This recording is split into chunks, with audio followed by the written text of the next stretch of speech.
मैं अब धामी से अनुरोध करूंगा मंच पर आकर के अपने शहीदों को श्रद्धा सुमन अर्पित करेंगे।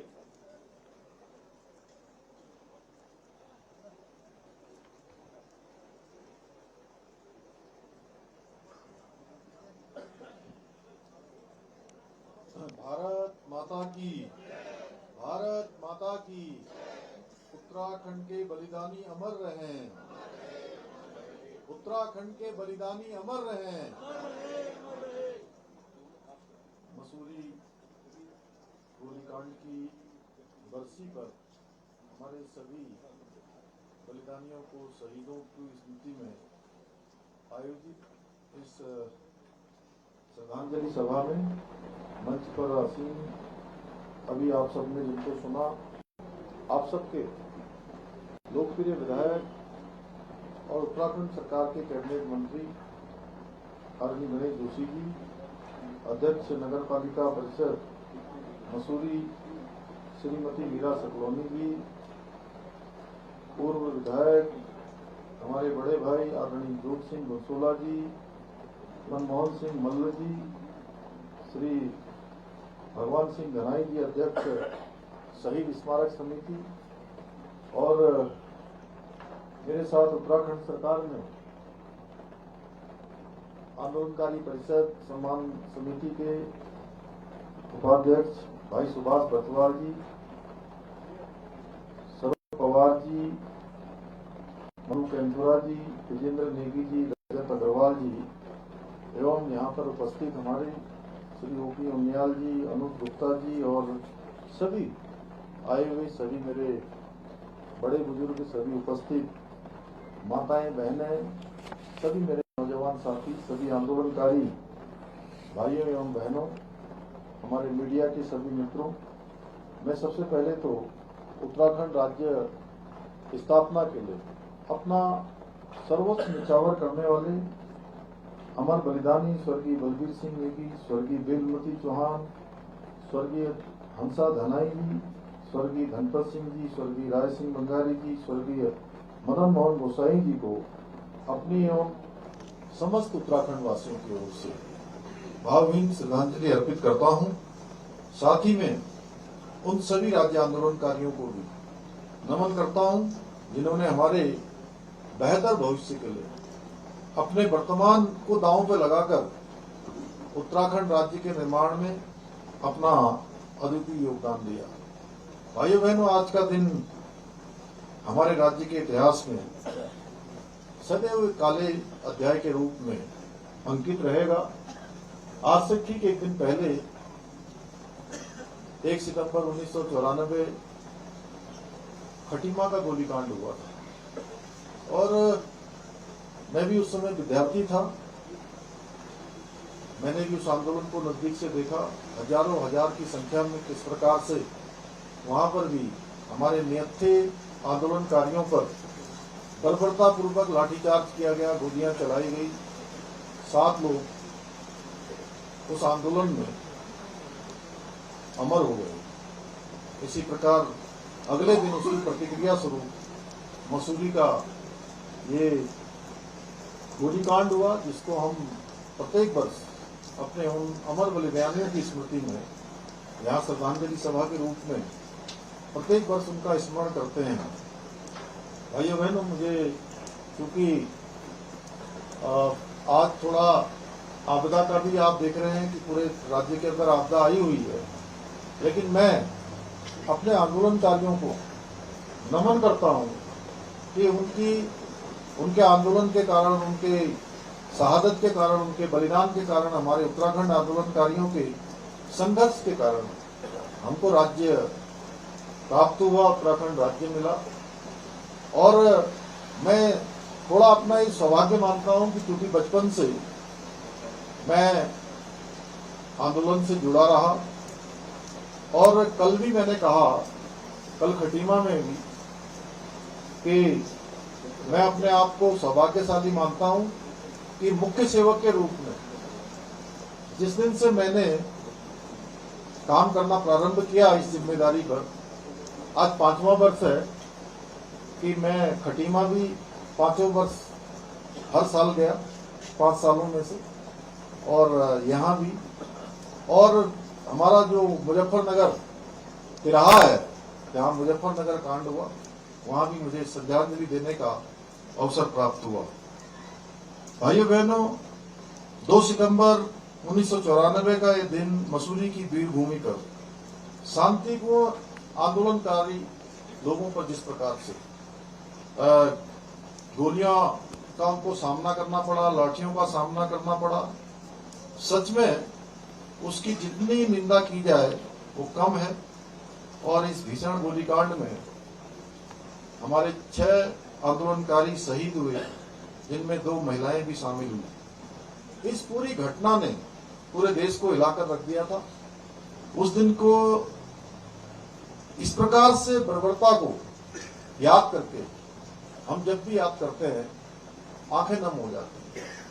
जिन लोगों ने नजदीक से देखा होगा, मैंने भी देखा, बहुत सारे लोग, मैं खटीमा में देख रहा था किस प्रकार से जगह जगह कहीं कोई दुकानों में जा रहा था, कोई घरों में जा रहा था, और बहुत सारे लोग तो उस समय, क्योंकि वहां नेपाल की सीमा पास में है, नेपाल भी चले गए।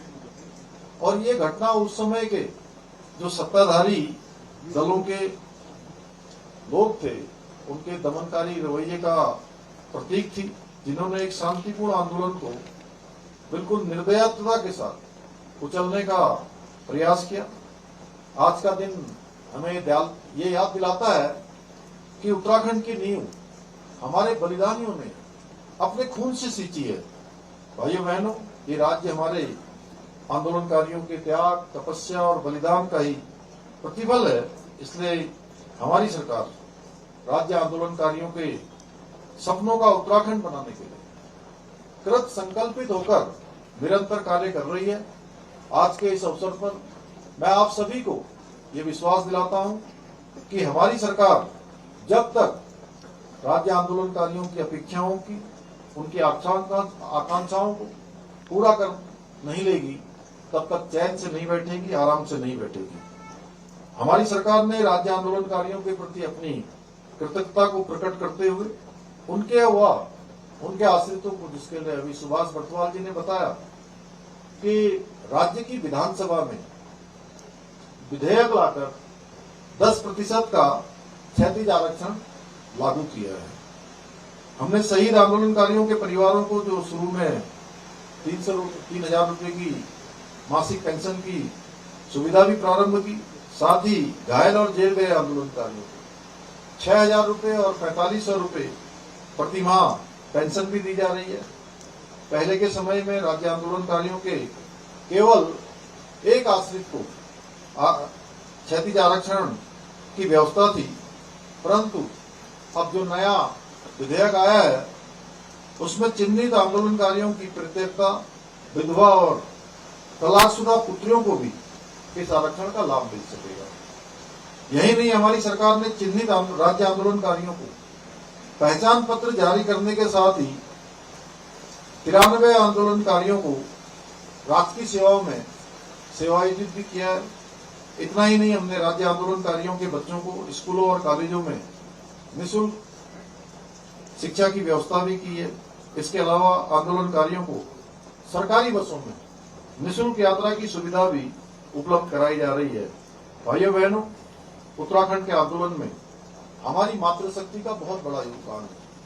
और अब भी मैं किसी भी मंच पर जाता हूं, राज्य के अंदर जाता हूं, जिस प्रकार से हमारी मातृशक्ति पूरे परिश्रम के साथ, लगन के साथ और अच्छे कौशल के साथ आज जिस प्रकार से काम कर रही है, आने वाले समय में भी हमारे राज्य के अंदर जो सबसे बड़ी क्रांति होने वाली है, उत्तराखंड, जिसके बारे में हमारे प्रधानमंत्री श्री नरेंद्र मोदी जी ने बाबा केदार की भूमि से, उनके मुंह से शब्द निकले थे कि 21वीं सदी का तीसरा दशक उत्तराखंड का दशक होगा। अगर उसको बनाने में सबसे बड़ा योगदान कोई देने वाला है तो हमारी मातृशक्ति देने वाली बैठी है।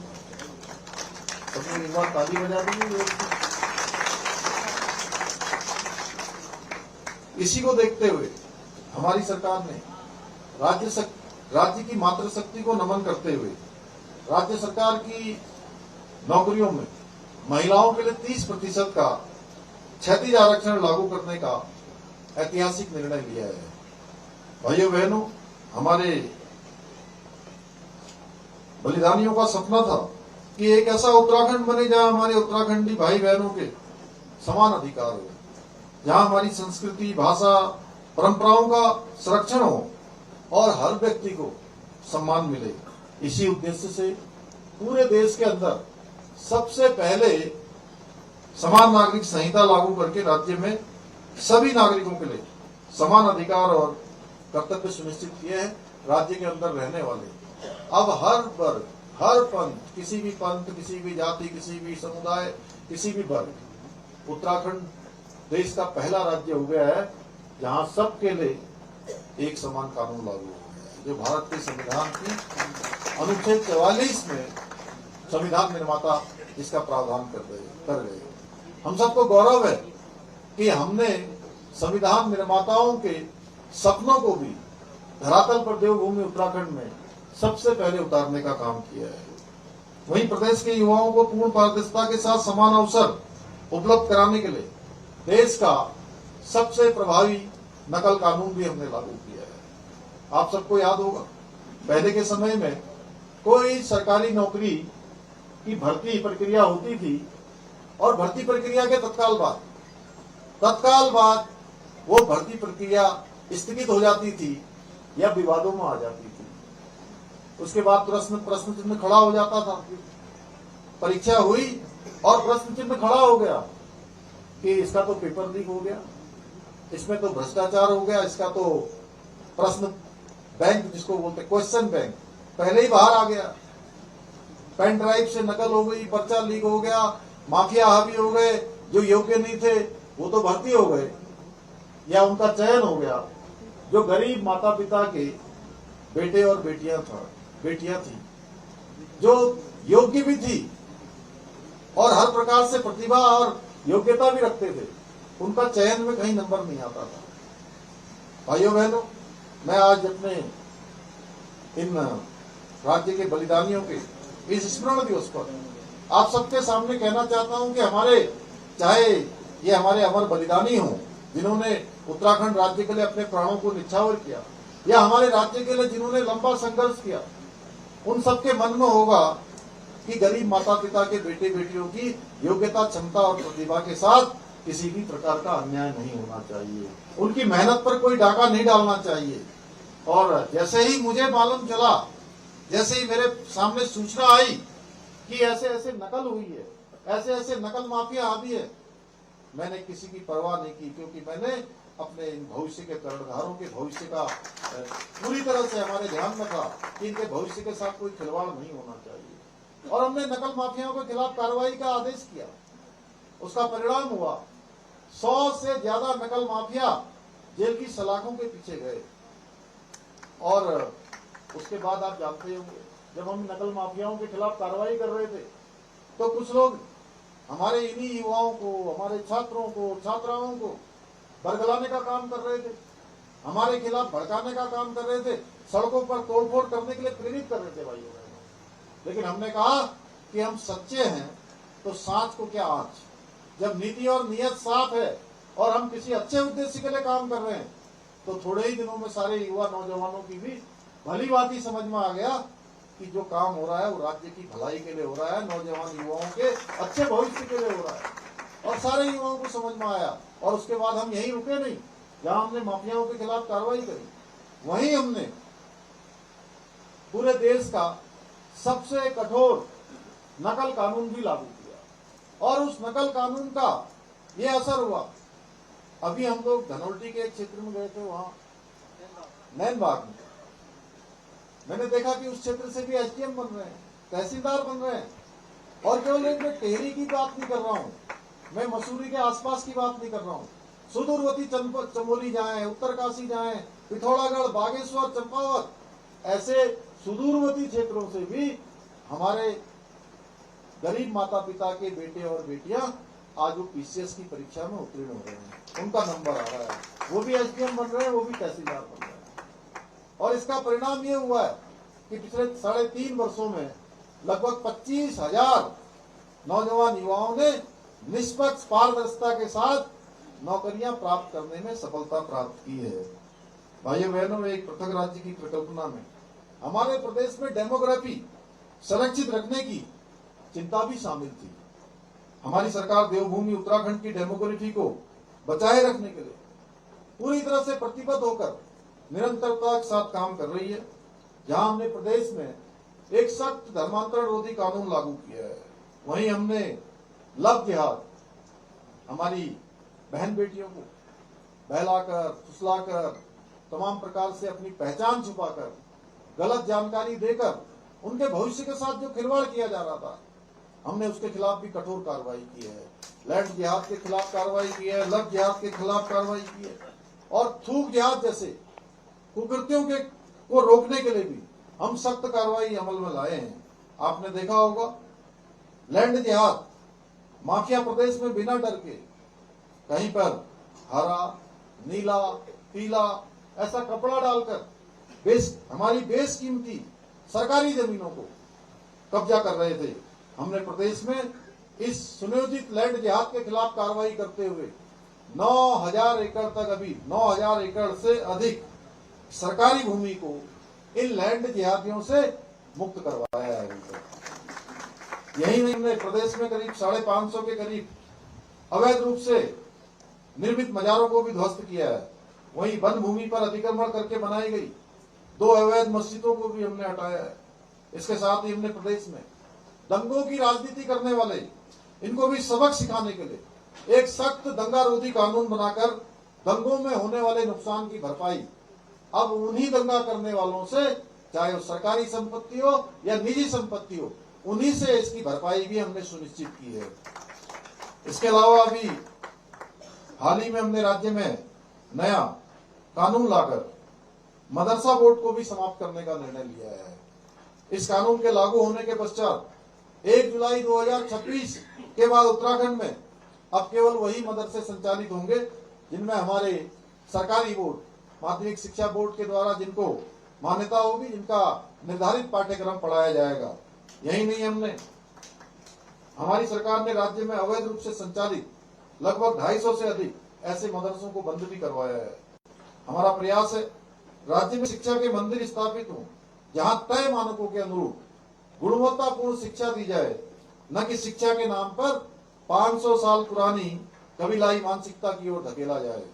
इसके अतिरिक्त हमारी सरकार राज्य में सनातन संस्कृति को बदनाम करने वाले पाखंडियों के विरुद्ध भी ऑपरेशन कालनेमी के माध्यम से भी सख्त कार्रवाई की जा रही है। भाइयों बहनों, आप सभी जानते हैं, पहले के समय में भ्रष्टाचार के मामलों में केवल छोटे कर्मचारियों को पकड़कर खाना पूर्ति की जाती थी और एक प्रचलन हो गया था कि कोई शिकायत होगी तो किसी छोटे कर्मचारी पर कार्रवाई हो गई और उसकी तीसरी कर ली गई। हमने इस धारणा को भी बदला है, इस परिपाटी को भी बदला है। भाइयों बहनों, अब भ्रष्टाचार के मामले में, लापरवाही के मामले में, किसी भी अपने कर्तव्य के प्रति ढिलाई करने वाले के लिए हमने एक मानक निश्चित कर दिया है, चाहे छोटा हो चाहे बड़ा हो। कहते थे छोटी मछलियां पकड़ी जाती, बड़ी मछलियां पकड़ना नहीं आती है।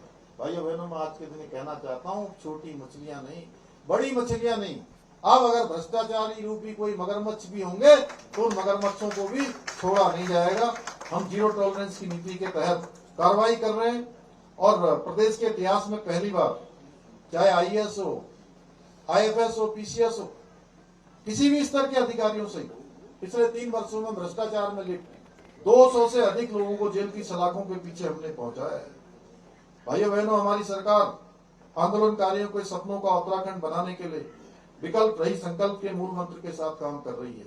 मुझे पूरा विश्वास है हमारे इस संकल्प को पूरा करने के लिए वीरभूमि मसूरी के मेरे सभी परिवारजन इसी प्रकार हमारी सरकार को अपना समर्थन और आशीर्वाद प्रदान करते रहेंगे और हम सब मिलकर उत्तराखंड राज्य आंदोलनकारियों के स्वर्णिम उत्तराखंड के सपनों को अवश्य साकार करेंगे। अभी माननीय गणेश जोशी जी ने कहा है कि यहाँ पर जो सिफन कोर्ट की बात है उसके लिए चूंकि हमने पहले बात की थी लेकिन कुछ हमारी तरफ से कमी नहीं रही, लेकिन एक और पार्टी हमने बीच में उसमें सम्मिलित की थी, उनकी तरफ से थोड़ा सा कुछ उसमें विलंब हुआ है, उसको जल्दी से जल्दी रास्ता निकालकर हम उसको भी बनाएंगे। वेंडर जोन के लिए भी जो चूंकि वेंडर जोन एक अच्छी प्रक्रिया है, उससे हमारा यातायात भी सुव्यवस्थित होगा, लोगों को भी एक परमानेंट रोजगार का जो है उनका साधन बनेगा, तो इसको मैं बनाने की घोषणा करता हूं। और हमारे ज्योति घनसोला जी बड़े भाई हैं और मनमोहन मल्ल जी और गणेश जोशी जी लगातार इसके लिए प्रयास करते रहे कि गढ़वाल सभा का भवन बनना चाहिए। अभी हमने एक भवन छावनी परिषद में बनाया है, एमडीडीए और छावनी परिषद के लोगों ने मिलकर। तो उसी दिन मैंने वहां पर घोषणा की थी कि यहाँ मसूरी में भी गढ़वाल सभा का एक भव्य भवन बनाया जाएगा। उसकी जल्दी से जल्दी कार्रवाई हम प्रारंभ करेंगे और आंदोलनकारी मार्ग की बात की है और खिलाड़ू स्टेडियम की है। ये सारे काम हम सब आगे बढ़ाएंगे। आंदोलनकारियों के नाम पर आप सबकी इच्छा है तो निश्चित रूप से इसका आंदोलन में इसमें आप हमारे जिलाधिकारी यहाँ पर खड़े हैं उसका नाम चढ़ा देंगे। इसके अतिरिक्त भी आप सब लोगों ने बहुत सारे मुझे यहाँ पर अलग अलग ज्ञापन दिए हैं, जैसा आपने बताया कि हमारे स्कीम के बारे में पीएम साहब देख लेंगे, बात कर दिए। दूसरा, हमारे इंद्रमणि बड़ोनी जी के 100 वर्ष पूरे हो रहे हैं। निश्चित रूप से उनका बहुत बड़ा योगदान राज्य में भी है, राज्य के अंदर, राज्य स्थापना में भी है, राज्य के आंदोलन में भी है। निश्चित रूप से उनका जो 100 वर्ष का जो उनके पूरे होने पर कार्यक्रम है उसको हम भव्य तरीके से आयोजित करेंगे। एक बार फिर से मैं आप सभी का धन्यवाद करते हुए इसी विश्वास के साथ मैं मसूरी गोलीकांड के सभी अमर बलिदानियों को पुनः नमन करते हुए अपनी बात को समाप्त करता हूं और आप सबका धन्यवाद करता हूं। जय हिंद, जय भारत, जय उत्तराखंड।